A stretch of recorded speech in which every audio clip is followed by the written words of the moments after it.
Agora nós convidamos a Gleide, nossa companheira, para fazer a devida apresentação do nosso palestrante do dia, Carlos Bacelli. Bom dia a todos.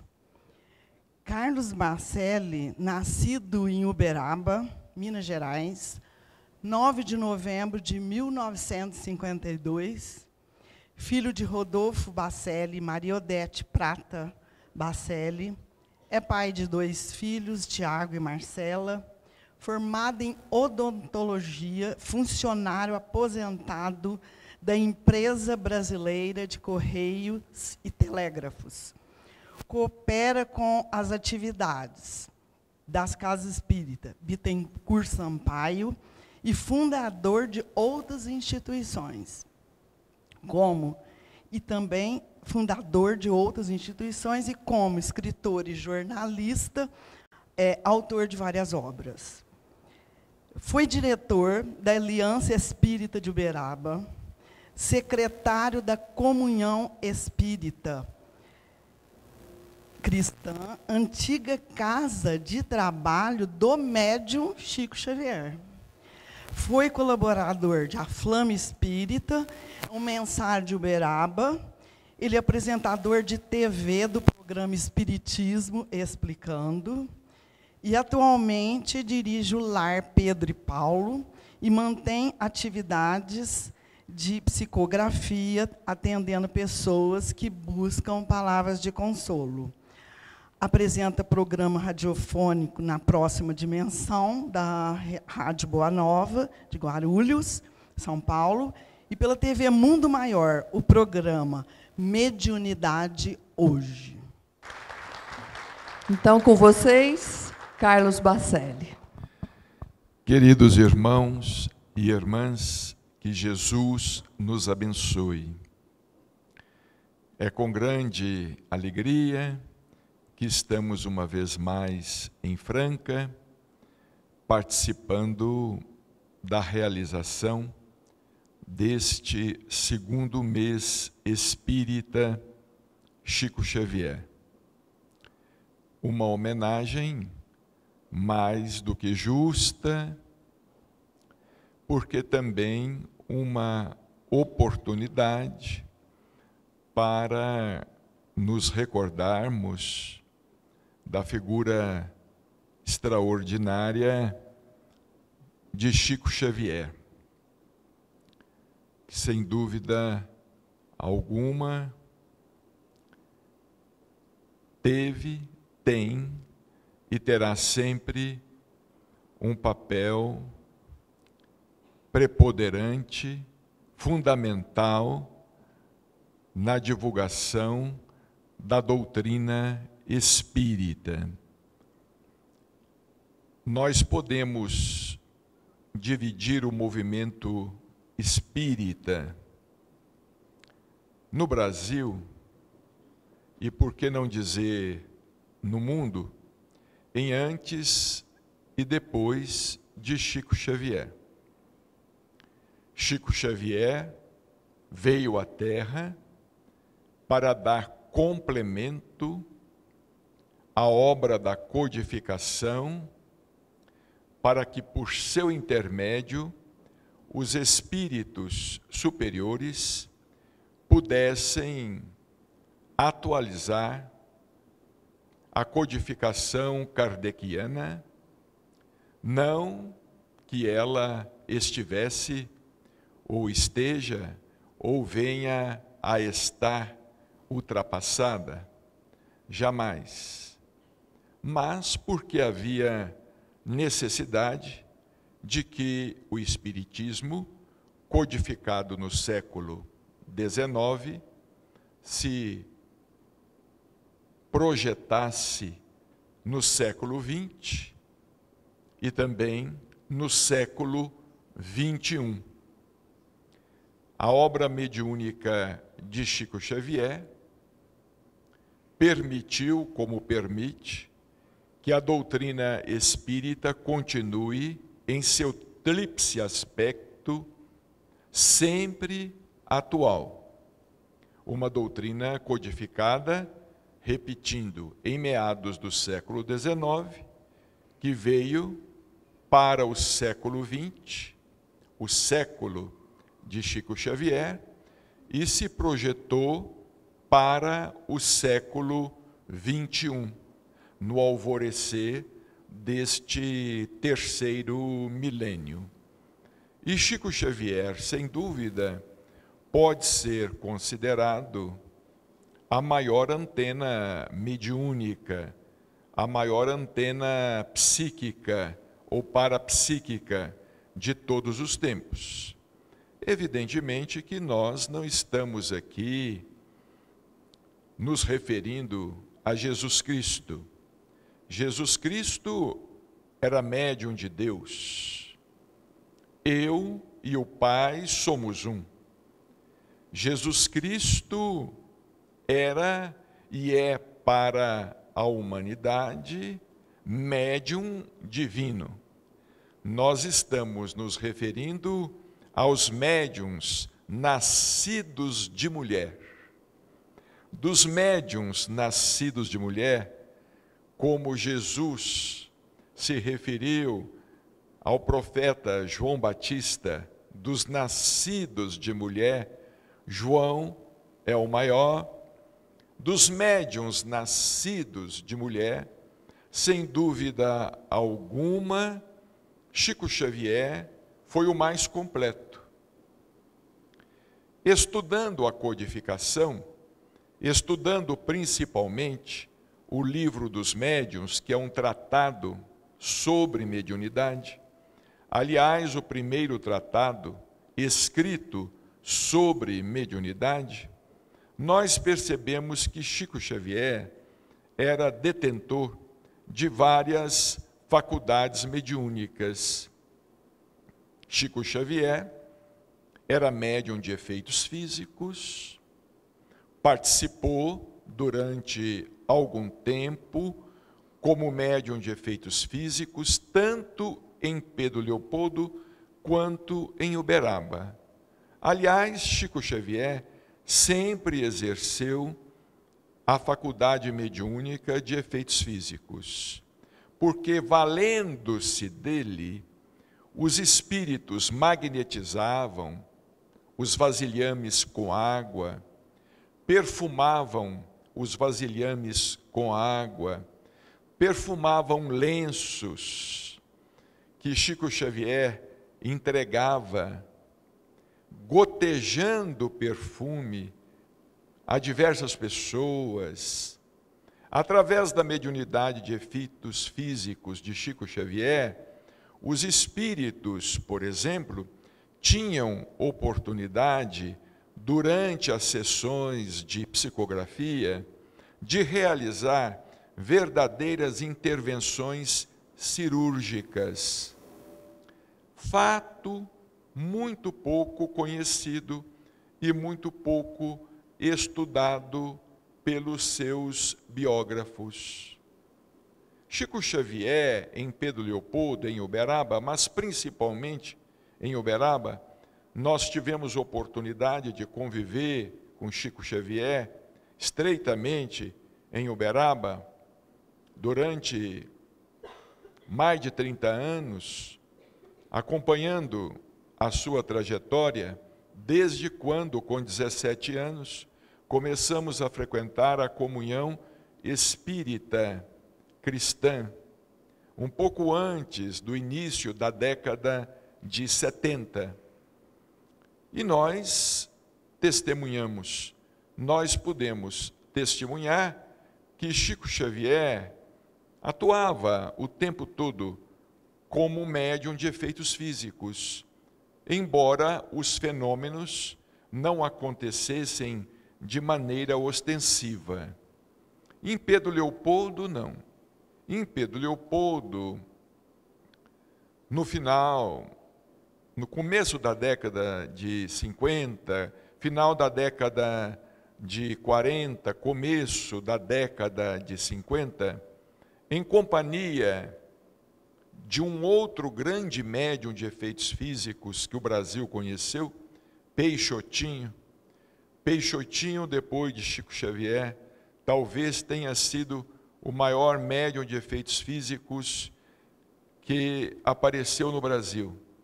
Chico dizia que médium, como Peixotinho, aparecia na Terra apenas de 200 anos em 200 anos, a cada 200 anos. Peixotinho foi um extraordinário médium de efeitos físicos e foi muito amigo de Chico Xavier. Ele se correspondia com Chico Xavier e às vezes se encontrava com Chico Xavier em Pedro Leopoldo para a realização de sessões de materialização. Os espíritos, então, tinham oportunidade de se materializar de corpo inteiro. Eram materializações luminosas, muito raras, difíceis de ocorrer. Normalmente, temos as materializações obscuras, conforme André Luiz estuda no livro Missionários da Luz, quando ele estuda o fenômeno de materialização. Mas durante aproximadamente 3 anos, de 1949 até 1952, principalmente durante esses anos, esses 3 anos, quase 4 anos, Chico Xavier, com Peixotinho, em Pedro Leopoldo, ele trabalhou ensejando que os espíritos produzissem fenômenos de efeitos físicos, fenômenos ostensivos, bastante ostensivos, acentuadamente ostensivos, digamos assim, porque se materializavam de corpo inteiro. Claro, nós não tivemos oportunidade de participar dessas inesquecíveis reuniões realizadas em Pedro Leopoldo, mas nós tivemos oportunidade de conversar a respeito com o próprio Chico Xavier, como também tivemos oportunidade de conversar a respeito dessas reuniões com alguns amigos idôneos que delas participaram, como, por exemplo, o senhor José Gonçalves Pereira, amigo de Chico Xavier de longa data, fundador da Casa Transitória de São Paulo. Tivemos oportunidade também de conversar com Joaquim Alves, conhecido como Jô, artista plástico e que foi capista de várias obras psicografadas por Chico Xavier. Tivemos pessoalmente oportunidade de privar com o senhor Gonçalves Pereira, com Joaquim Alves, com Jô, com o senhor Espartaco Guilardi, que foi fundador do Centro Espírita Batuíra, em São Paulo, como também fundador e inspirador da fundação do Centro Espírita Batuíra, em Lisboa, Portugal. Conversamos com diversos amigos e, como dissemos, tivemos oportunidade de conversar com o próprio Chico Xavier. Quando Chico e Peixotinho se encontravam em Pedro Leopoldo, normalmente as sessões de materialização, elas eram realizadas na casa do irmão de Chico Xavier, chamado André Luiz Xavier. Era uma casinha muito simples em Pedro Leopoldo, era uma casinha praticamente de 4, no máximo 5 cômodos. Peixotinho se deitava numa cama e Chico Xavier se deitava numa outra cama, às vezes um em cada quarto, um em cada cômodo. E depois de algum tempo, ambos os médiuns começavam a expelir ectoplasma, que é a substância, o elemento utilizado pelos espíritos no fenômeno da materialização. A reunião era feita às escuras, escuras, com a casa completamente às escuras. Mas o ectoplasma liberado era tão luminoso que toda a casa ficava iluminada, de forma que se podia perceber um médium deitado em uma cama, num quarto praticamente sem porta, o outro médium deitado numa outra cama, num outro cômodo, ambos expelindo abundantemente esta substância, ectoplasma, e os espíritos então tomando forma. E os espíritos se materializavam de corpo inteiro. Vejamos que fenômenos assim nós não encontramos na história. Não há qualquer registro de fenômenos tão patentes, de fenômenos de materialização que tenham sido tão nítidos e tão copiosos e tão numerosos, porque vários espíritos se materializavam ao mesmo tempo. Materializava-se, por exemplo, o espírito de Emanuel. Emanuel materializava-se de corpo inteiro, vestido, trajado como senador romano, com as estrelas do Cruzeiro do Sul no peito e com um archote na mão esquerda. Materializava-se e conversava com os presentes. André Luiz materializava-se de corpo inteiro e conversava com os presentes. O doutor Bezerra de Menezes materializava-se de corpo inteiro, visível por todos, caminhando pela pequena sala e, às vezes, transmitindo passes nos que estavam presentes, porquanto muitos ou alguns dos presentes ali se faziam presentes com a finalidade de receberem tratamento, de vez que se encontravam com a saúde abalada. Meimei materializava-se de corpo inteiro. Dona Alpina, mãe do senhor José Gonçalves Pereira, materializava-se de corpo inteiro, abraçava o filho, beijava o filho, conversava com o filho. Dona Cidália Batista Xavier, a segunda mãe de Chico Xavier, Dona Cidália, o anjo bom, que Dona Maria João de Deus colocou na vida de Chico Xavier, Dona Cidália, que havia resgatado Chico Xavier das mãos de sua madrinha perturbada, que o torturou durante 2 anos. Dona Cidália materializava-se de corpo inteiro. Em nossos livros, temos esses instantâneos publicados. Evidentemente, não instantâneos fotográficos.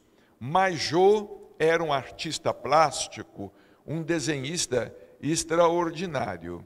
E durante as materializações, João ia desenhando os espíritos da maneira como eles se apresentavam. As águas eram magnetizadas, borbulhavam, chegavam a borbulhar. Uma substância leitosa, ela era colocada em todos os vasilhames. E vejamos, a casa de André Luiz, em Pedro Leopoldo, era desprovida de quase tudo.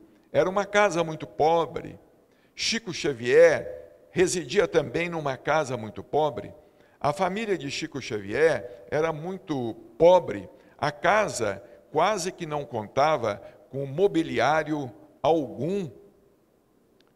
O banheiro era uma fossa fora da casa. Não havia nada que ali pudesse ser utilizado, digamos assim, com finalidade de mistificar, mesmo porque era possível aos presentes perceberem ao mesmo tempo os médiuns e os espíritos. Na materialização que acontece por superincorporação, conforme André Luiz estuda o assunto no livro Missionários da Luz, que é a materialização mais comum, mais corrente ao longo da história, o espírito materializado, ele tem uma parecência física com o médium. André Luiz estuda este assunto muito bem, porque na verdade o que ocorre é uma sobreposição de perispíritos. O perispírito do espírito reveste o perispírito do médium em estado de desdobramento. É por isso que no livro Nos Domínios da Mediunidade, André Luiz considera com Aulus que a materialização, de alguma sorte, o espírito materializado, ele é filho do médium. O espírito, a figura materializada, é filha do médium, porque assim uma certa parecência física. E quando nós não compreendemos o fenômeno de materialização, com todas as suas nuances, nós acabamos por concluir pela mistificação. Acontece que esses fenômenos que ocorriam em Pedro Leopoldo eram fenômenos de materialização pura.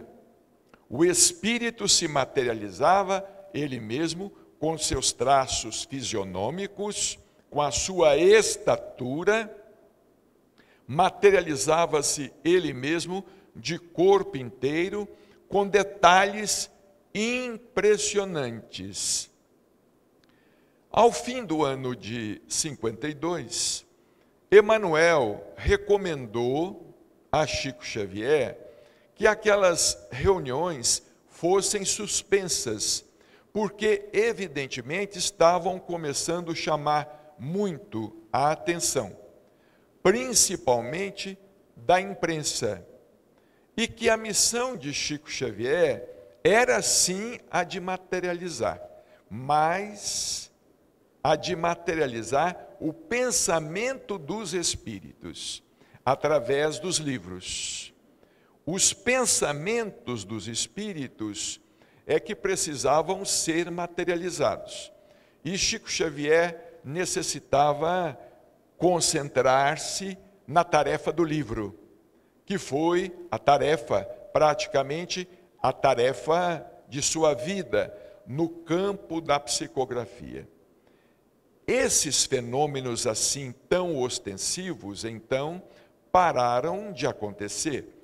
Mas mesmo quando Chico Xavier foi para Uberaba, transferiu residência para Uberaba, no dia 5 de janeiro de 1959, fenômenos de efeitos físicos, esporadicamente, aconteciam durante as reuniões de psicografia. Chico Xavier estava lá dentro, no receituário, na sala de receituário, porque muita gente ignora, mas durante mais de 50 anos, Chico Xavier trabalhou no campo do receituário mediúnico. Ele havia assumido um compromisso espiritual com o espírito de São Luís Gonzaga, não com o espírito de São Luís IX, não com o espírito de São Luís, que era patrono da Sociedade Parisiense de Estudos Espíritas. Ele havia assumido um compromisso com o espírito de São Luís Gonzaga, que foi canonizado pela igreja, desencarnou jovem e se dedicava aos enfermos, aos pobres.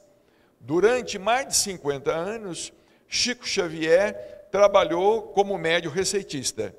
E enquanto ele estava lá na sala do receituário ou de receituário, a sessão estava acontecendo aqui fora, os oradores estavam falando sobre o Evangelho, sobre o livro dos Espíritos, as pessoas se movimentando, e era muito comum que um forte cheiro de éter, que identificava o espírito de Sheila, era muito comum que um forte cheiro de éter percorresse a sala e de repente sumisse. Era muito comum também que viesse um cheiro de flores, muitas flores, flores do campo, flores silvestres. Era muito comum que a água a ser fluidificada começasse a borbulhar espontaneamente na sala de passes. E era muito comum que pessoas enfermas, pessoas doentes, que ali estavam, fossem cirurgiadas. Essas pessoas testemunhavam depois a cura obtida, porque Chico Xavier também era médium de cura. Hoje em dia, consideramos que até se fala muito pouco, ou às vezes não se fala assim com tanta propriedade sobre a figura do médium Chico Xavier. Hoje os comentários, às vezes, sobre Chico Xavier se restringem a determinados lances biográficos já por demais conhecidos. Mas existem detalhes da vida mediúnica de Chico Xavier que necessitavam ser mais estudados, necessitavam ser mais explorados. Conforme dissemos, nós tivemos oportunidade de testemunhar a cura de muitas pessoas que estavam para se submeterem a cirurgias delicadas e que foram curadas. Não necessitaram mais das delicadas cirurgias. Amigos nossos, conhecidos nossos, crianças que precisavam se submeter a determinadas cirurgias nos olhos, para que estrabismos fossem corrigidos, não mais precisaram, porque os espíritos, durante as reuniões, iam realizando o seu trabalho, como neste momento. Nós aqui estamos no Centro Espírita, nós aqui estamos participando de uma sessão espírita.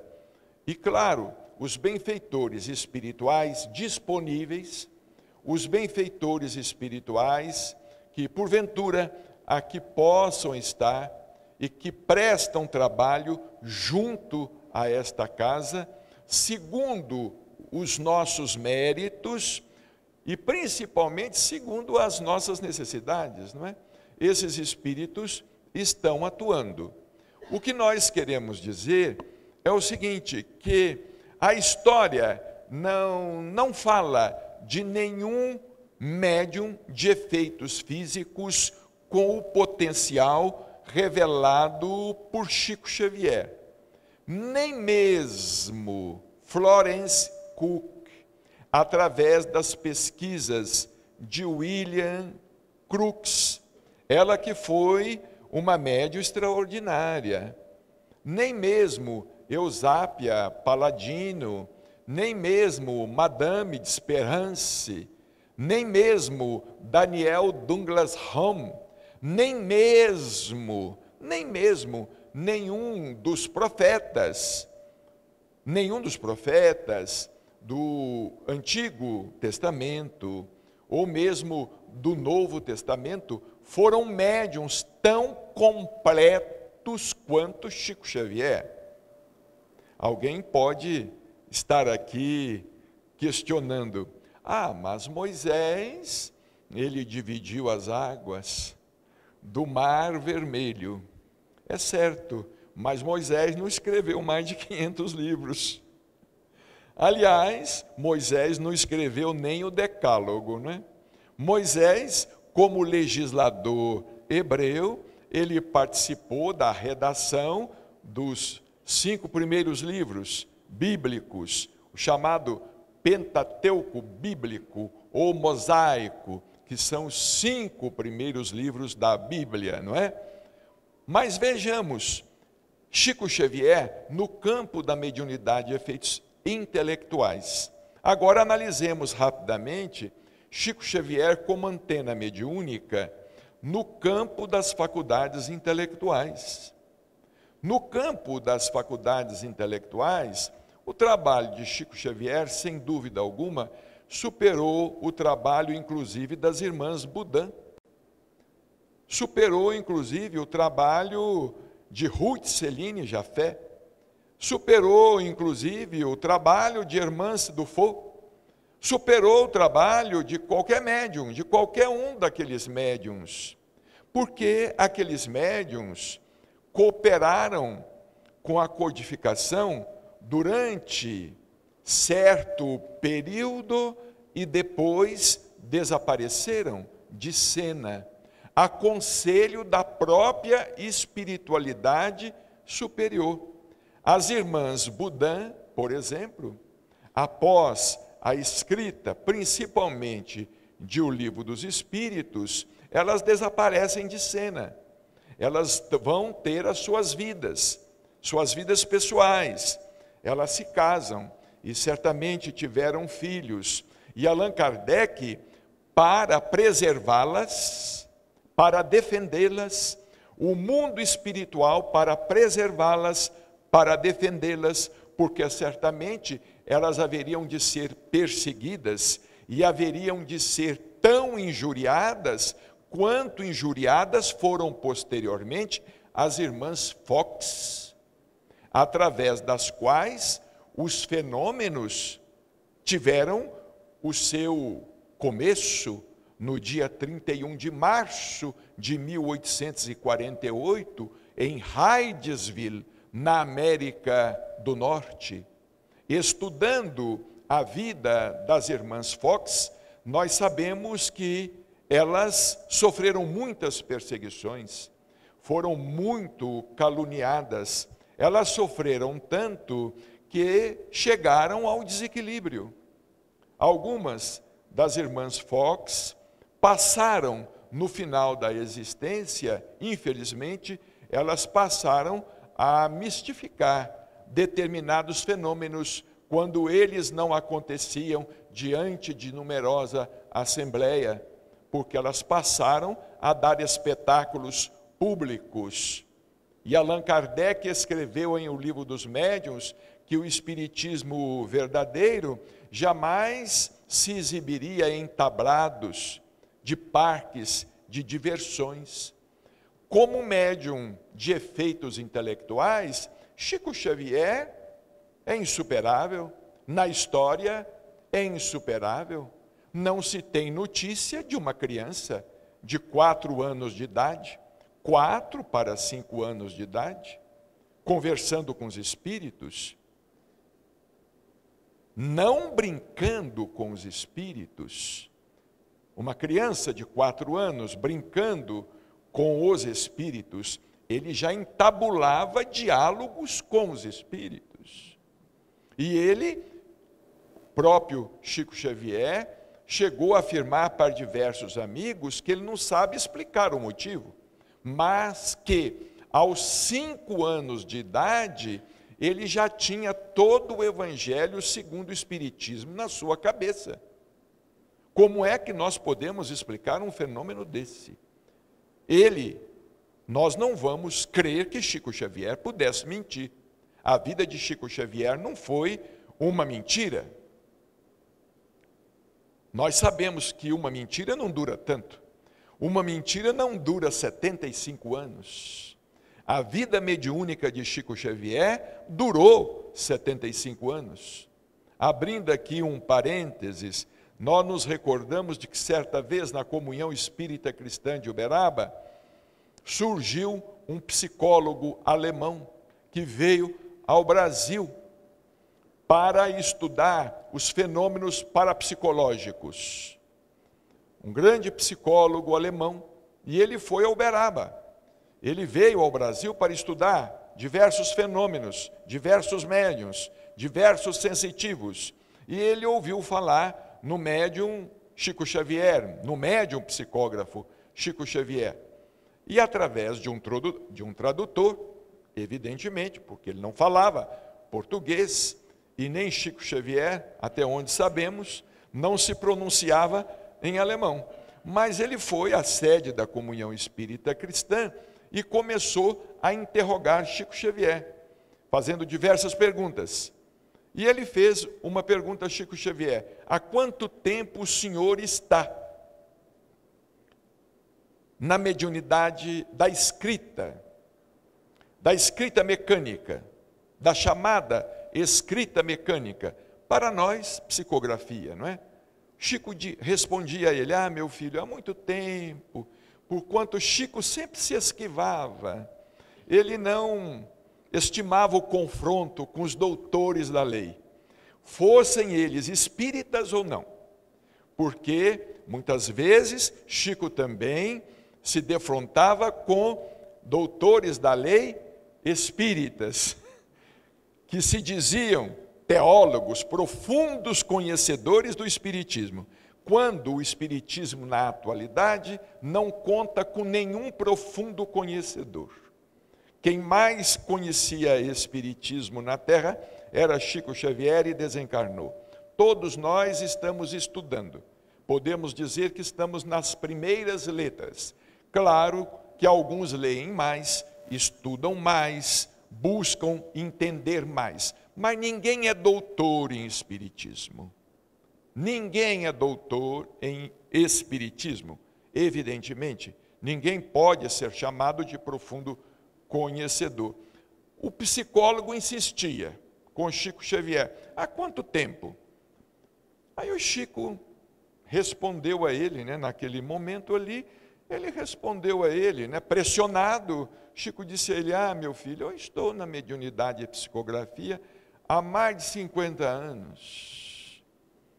Aí o psicólogo alemão disse assim: eu vou ter que reformular a minha teoria então, porque eu tenho uma teoria que diz o seguinte: quem está na escrita mecânica até 25 anos, há 25 anos na escrita mecânica, sofre de psicose maníaco-depressiva. Disse o psicólogo alemão. Aí o Chico disse: bem, eu estou há mais de 50. Aí o psicólogo disse: então eu vou ter que reformular a minha teoria. E a conversa parou por ali. Certamente ele voltou para a Alemanha a fim de reformular a teoria dele e desencarnou por lá, não é? Deve estar reformulando a teoria dele até hoje. Mas vejamos bem, Chico Xavier no campo da faculdade de efeitos intelectuais. Nós dissemos, falamos, anunciamos que Chico Xavier se tornou médium, psicógrafo, aos 17 anos de idade. Quando, no dia 8 de julho de 1927, ele teria recebido as suas primeiras 17 páginas do mundo espiritual. Nós podemos dizer que oficialmente sim, mas extraoficialmente não. Oficialmente, Chico Xavier pode ter começado a psicografar com 17 de idade, mas extraoficialmente ele começou a psicografar com 12 anos de idade, porque ele estava no 4º ano do grupo escolar São José em Pedro Leopoldo, quando ele se preparava para fazer uma redação sobre o centenário de independência do Brasil, porque comemorava-se a época em 1922, não é? O centenário da independência do Brasil, e a Secretaria de Educação do Estado de Minas Gerais lançou um concurso estadual sobre as melhores redações sobre o centenário da independência do Brasil seriam premiadas. E Chico Xavier estava no 4º ano. Não é? Ele concluiu o 4º ano com 12 anos de idade. ele foi reprovado 1 ano. Ele foi reprovado 1 ano, não é? Por doença, por questões de família, por aquelas dificuldades todas que nós sabemos que ele enfrentou na infância e mesmo da adolescência, né? Passava até fome. Ele se preparava para escrever a redação, não é? Quando ele viu ao seu lado um homem ditando o que ele deveria escrever. Ele estava com 12 anos de idade. Então, ele enxergou aquele homem, para ele isso era normal, porque ele sempre enxergou os espíritos, desde os 4 anos de idade, enxergando os espíritos.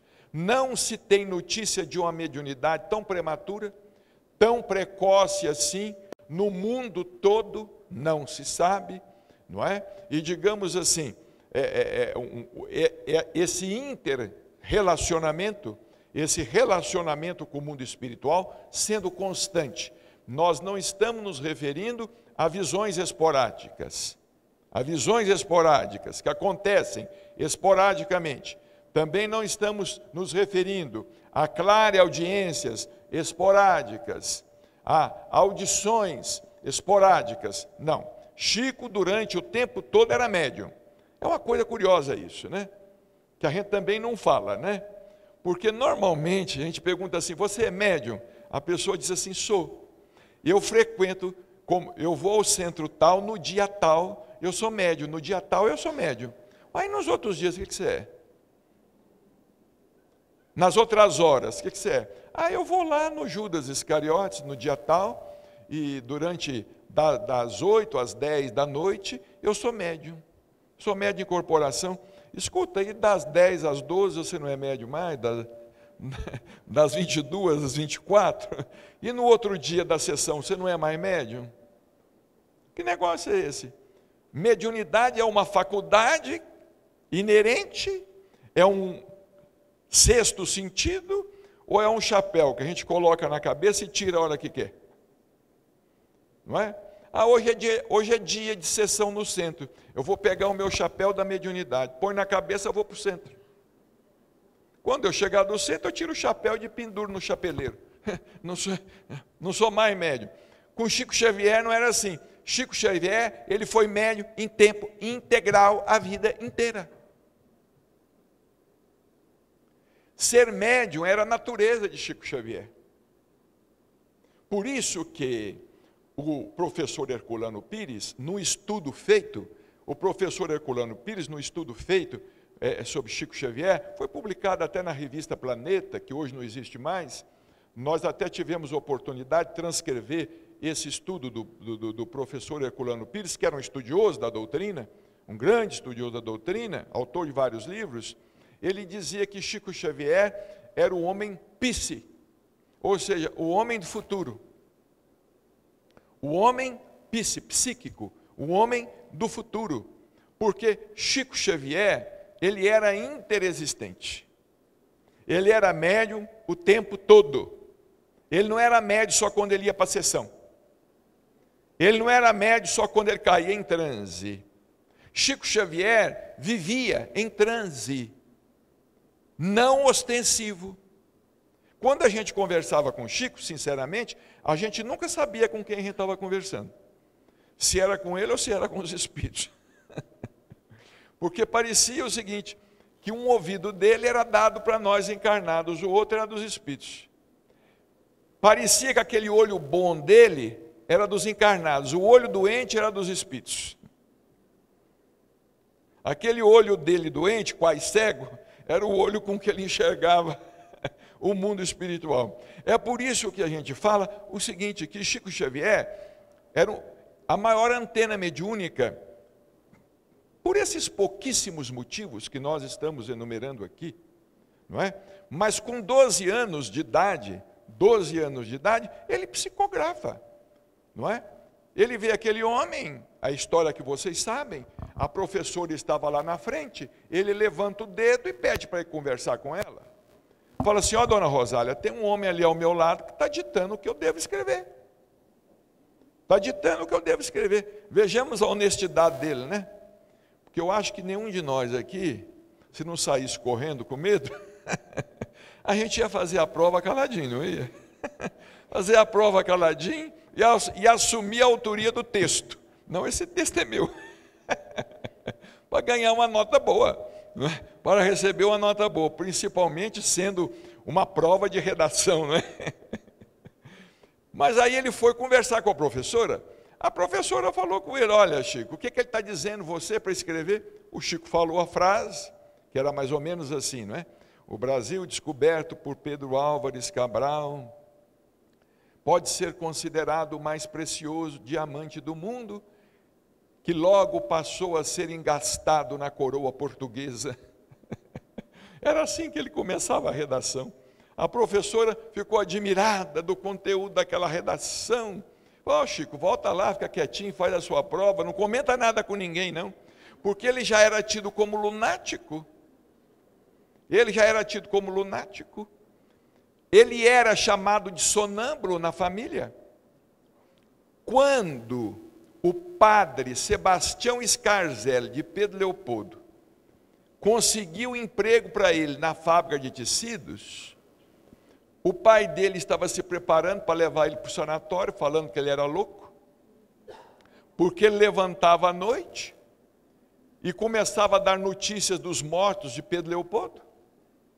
Andava sozinho pelos cômodos da casa. Imaginemos, né, aquele menino andando com 10 anos de idade, né, 9, 10 anos de idade, andando pelos cômodos da casa, os olhos fechados, e falando, fulano de tal, do outro lado da vida, está mandando recado para Beltrano, para Cicrano. A família, o pai dele era católico. E católico daqueles de mente obtusa ainda, coitado, não entendia nada, não compreendia nada. Esse meu menino está doido, não é? Fica aqui, não deixa nem a gente dormir, falando a noite inteira. Não deixa nem a gente dormir, falando a noite inteira. Pois bem, mas não ficou, a história não parou aí. Não ficou nisso. Com 17 anos de idade, Chico Xavier, ele se torna espírita, não é? Ele se tornou espírita no mês de maio. Mês de maio de 1927. Quando um casal de amigos foi transmitir passe na sua irmã, que estava doida, não é? Maria Aparecida, estava perturbada, desequilibrada. Esse casal espírita foi transmitir paz na sua irmã. E as coincidências começam lá atrás e se prolongam a vida toda. Porque foi também no mês de maio que Allan Kardec, pela primeira vez, assistiu uma sessão das mesas girantes. Foi no mês de maio de 1854 que Allan Kardec, pela primeira vez, participou de uma sessão das mesas girantes. E foi no mês de maio de 1927 que Chico Xavier, pela primeira vez, participou de uma sessão espírita. E ali ele encontrou explicação para os fenômenos que aconteciam com ele. Porque durante a missa ele enxergava os espíritos. Durante a comunhão ele enxergava os espíritos. As pessoas iam receber a hóstia, ele via que as hóstias estavam iluminadas. Que quando entravam na boca das pessoas, elas iam para o órgão que estava doente. Isso quando a pessoa tinha fé. Quando não tinha fé, ele percebia que as hóstias se apagavam na boca da pessoa. Por isso que também não adianta tomar passe sem fé, viu gente? Porque quando a gente toma passe sem fé, é igualzinho uma bola que a gente joga na parede, bate e volta. Depois a gente fala assim, o passe não valeu nada, não é? Aquele médio não é bom para dar passe. Não, o médio não é que o médio não seja bom para dar passe. Você que não é bom para receber passe. Você não é passivo para receber o passe. Não é o passivo o suficiente. Mas não ficou por aí, porque Chico Xavier começou a receber mensagens do mundo espiritual, não é? E receber páginas e páginas de uma maneira inequívoca. De uma maneira tão inequívoca que em 1932 a Federação Espírita Brasileira lançou o Parnaso de Além Túmulo, que já estava concluído em 1931. Em 1931, final do ano de 1930, 1931, Chico Xavier estava com 21 anos de idade. Foi a mesma idade que imortalizou Castro Alves, considerado um dos maiores poetas da nossa língua. Chico Xavier, estando com 21 para 22 anos de idade, ele lança, a Federação Espírita Brasileira lança o Parnaso Além Túmulo. E esse livrinho, que era fino, ele continha poucas páginas, creio que em torno de 56 ou 70 sonetos, não me recordo bem agora, são tantos os detalhes, não é? Quando esse livrinho de primeira edição, muito fino, Parnaso de Além Túmulo, é lançado, ele sacode os alicerces da Academia Brasileira de Letras. Os alicerces da Academia Brasileira de Letras são sacudidos porque aquele jovem, não é, de nome Francisco Cândido Xavier, que havia recebido o nome Francisco de Paula Cândido, mas posteriormente Francisco Cândido Xavier, porque até de nome ele teve que mudar, não é? A história do nome é complicada, nós não vamos contar aqui agora, porque é outra palestra, né? Mas quando ele publica o Parnaso de Além Túmulo, e aquilo é noticiado porque a sede da Federação Espírita Brasileira era no Rio de Janeiro. Rio de Janeiro era a capital da República. Rio de Janeiro, por assim dizer, era praticamente o centro cultural. É ali que tudo acontecia, no Rio de Janeiro, não é? E a Federação Espírita Brasileira era muito atuante e era muito conhecida para ser perseguida na época. Era conhecida para ser perseguida na época. Ficaram sabendo que a Federação tinha lançado um livro chamado Parnaso de Além Túmulo, com poetas, não é? Atribuído a poetas já mortos, poetas portugueses e brasileiros. Guerra Junqueiro, Antero do Quental, não é? E outros poetas, Cruz e Souza, Olavo Bilac, Alberto de Oliveira, Alta de Souza, e vários poetas, conhecidíssimos, né? Conhecidíssimos. Antero de Quental, muito conhecido, João de Deus, extremamente conhecido, um poeta conhecidíssimo em Portugal. Guerra Junqueiro, conhecidíssimo. Augusto dos Anjos, o poeta do eu, conhecidíssimo aqui no Brasil. Castro Alves, então, nem se fala. Enfim, eram sonetos, principalmente sonetos e trovas, atribuídos a poetas portugueses. A Academia Brasileira de Letras tremeu. Mas não é possível. Porque da Academia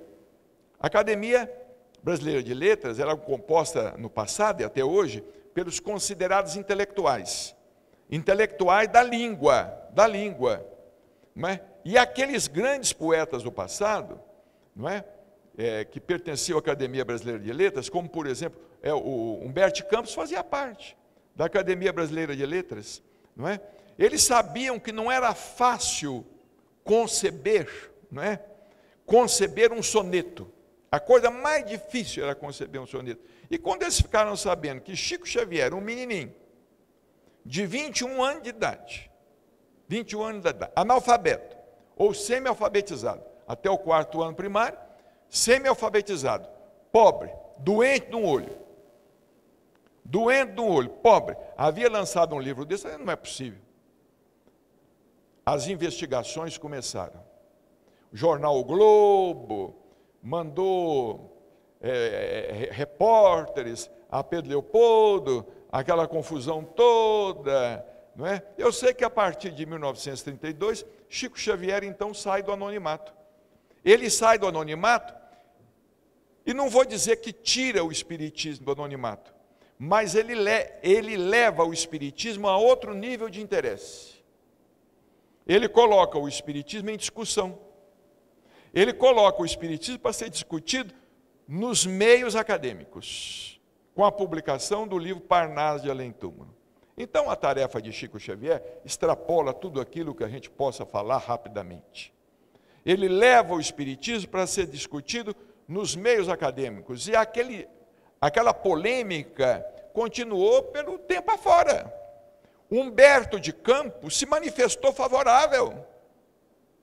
E foi por Humberto de Campos ter se manifestado favorável ao livro Parnaso de Além Túmulo, que ele voltou depois de morto, logo ele desencarna, e ele volta pelo próprio Chico Xavier para escrever as suas obras, as obras de sua lavra, através de Chico Xavier, não é? Brasil, coração do mundo, pátria do Evangelho, e novas mensagens, e palavras do infinito, tem muitas mensagens de Humberto de Campos lá, não é?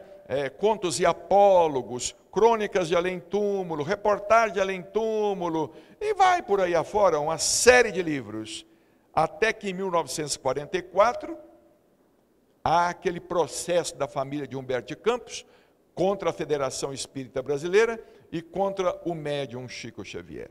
Então, sem dúvida alguma, prezados irmãos, nós estamos aqui caminhando para o encerramento de nossas considerações, porque nós ficaríamos aqui falando a manhã toda, mas nós precisamos respeitar o tempo, não é?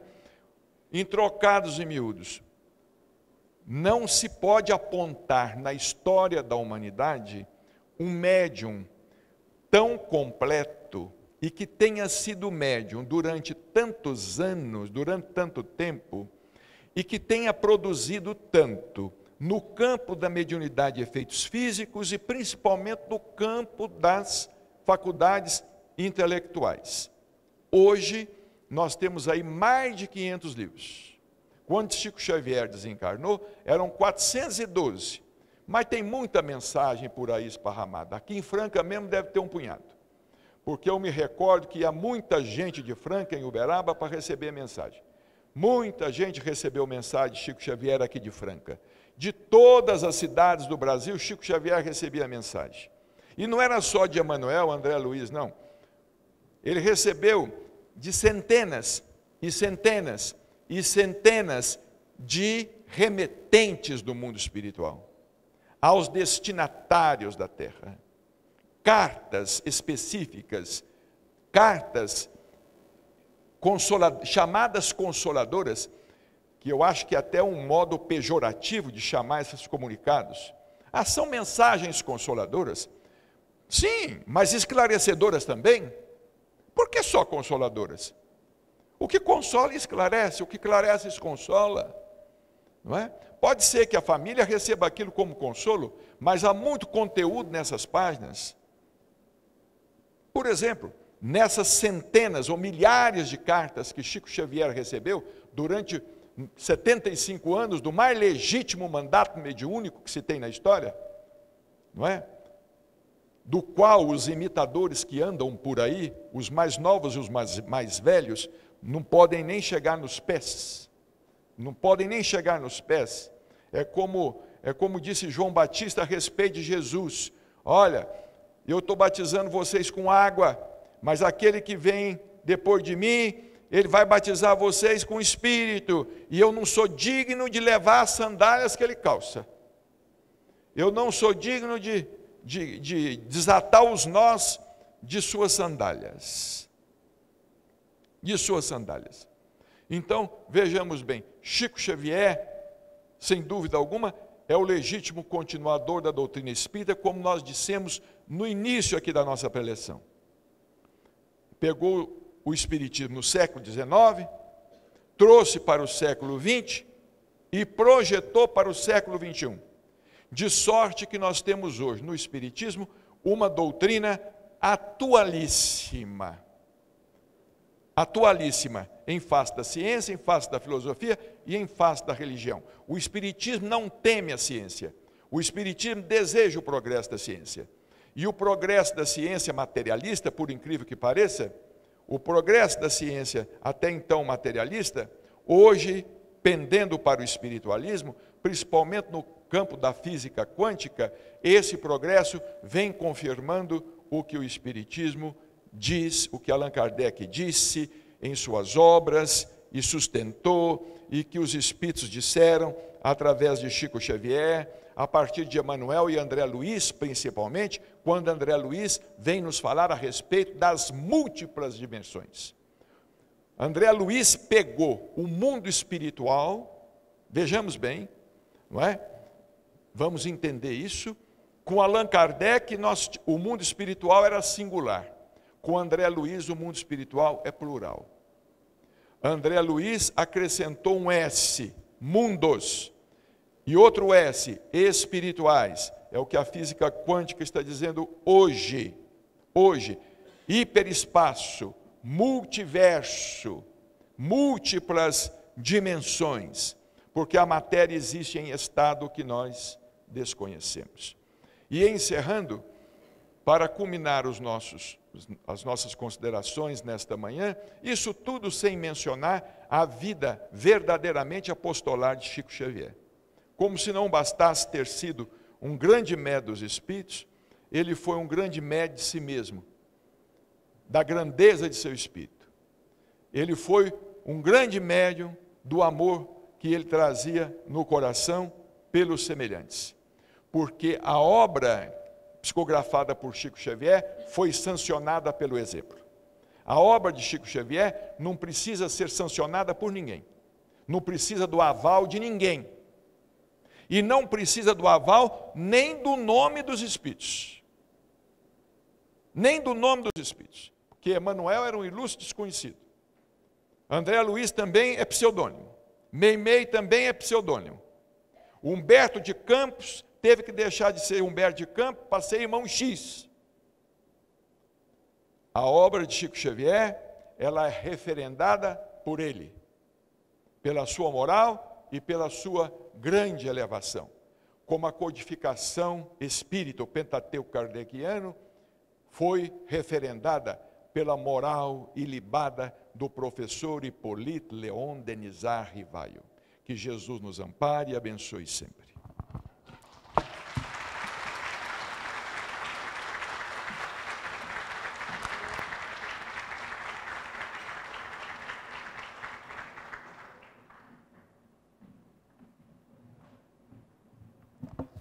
Prezados irmãos, só um instantinho da atenção de vocês, nós queríamos apenas nos referir,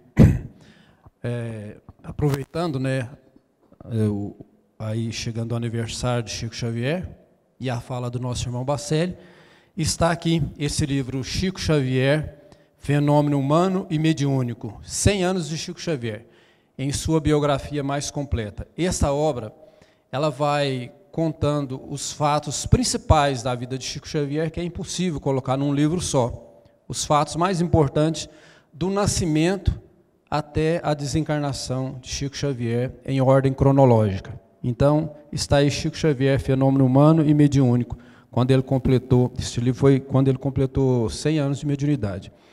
Esse Chico Xavier, e foi assim, recentemente lançado, também é uma outra biografia, que nós vamos dizer assim, fazendo um destaque em ordem cronológica dos fatos mais importantes, do nascimento até a morte.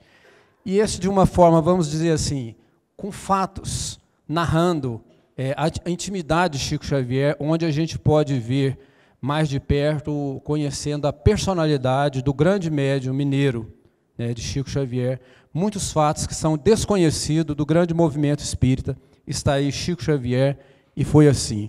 Obra que nos emociona e que traz muitas informações desconhecidas. Também uma grande biografia para todos nós estudarmos.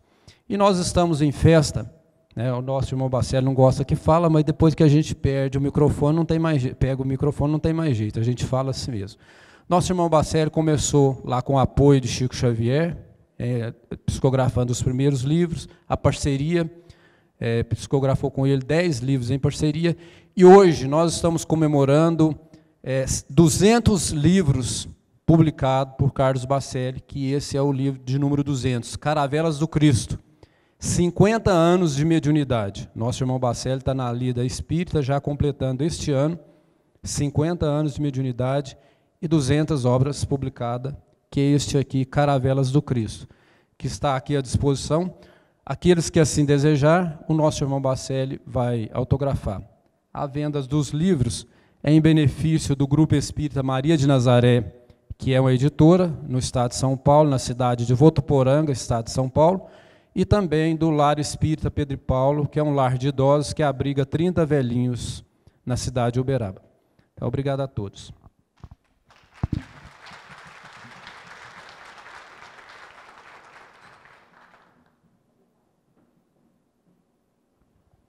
Muito obrigada ao Bacelli, nessa palestra maravilhosa, que nos trouxe tanto conhecimento. Muito obrigada a todos vocês. Lembrando que o nosso mês continua, o nosso evento continua. Na quarta-feira, nós temos aqui o médium Newton Stuck, né? Que ele recebe cartas consoladoras e esclarecedoras. Está vendo como é importante o Bacelli nas nossas vidas?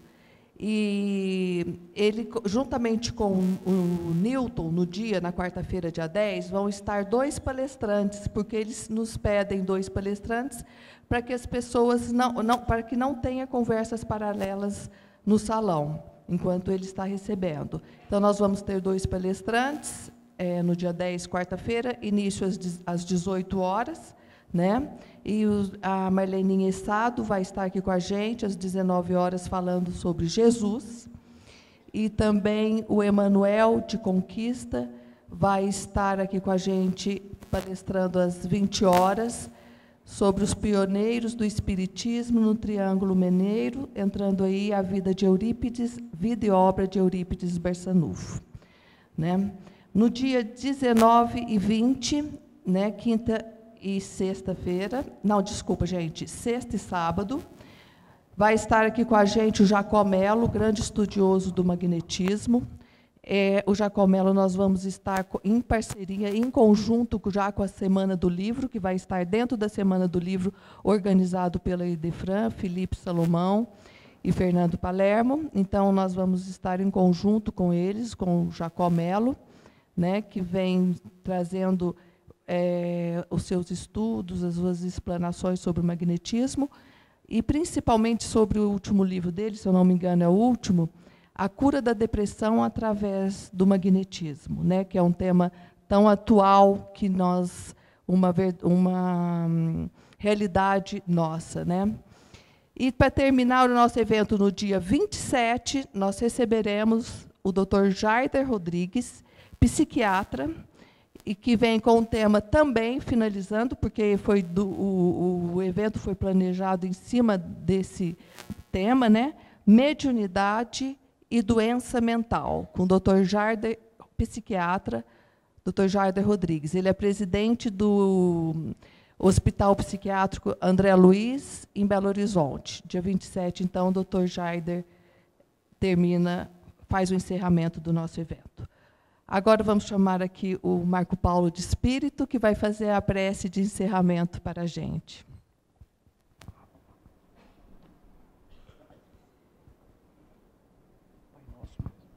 Pai Nosso. Bom, então vamos serenar os nossos ânimos, elevar a nossa mente em sintonia com os amigos tutelares desse trabalho, desta casa, agradecendo imensamente, Senhor,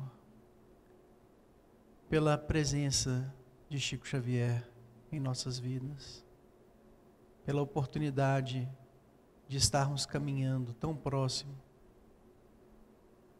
deste momento tão importante para a humanidade e para as nossas vidas. Senhor Jesus, que possamos efetivamente renovar os nossos corações e as nossas mentes, seguindo o seu exemplo maior na renovação de nós mesmos para a construção do planeta modificado, regenerado, que tanto almejamos, que tanto esperamos e que a humanidade hoje tanto anseia em razão dos conflitos e das turbulências que se fazem presentes exatamente pelo distanciamento entre o ser humano e o sentimento divino, o coração de Deus. Agradecemos imensamente pelo palestrante de hoje, que ele possa prosseguir nessa tarefa abençoada de levar adiante a lembrança e a recordação de Chico Xavier,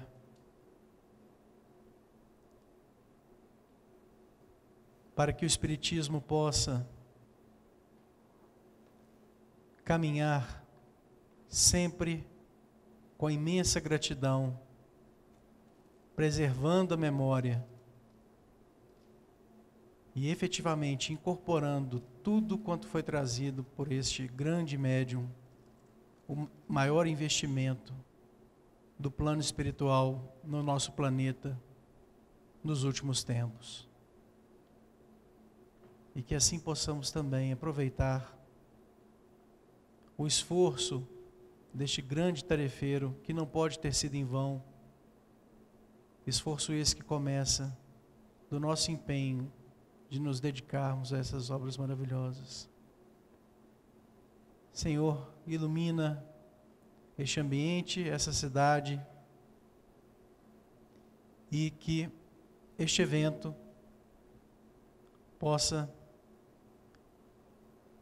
espargir luz em nossos íntimos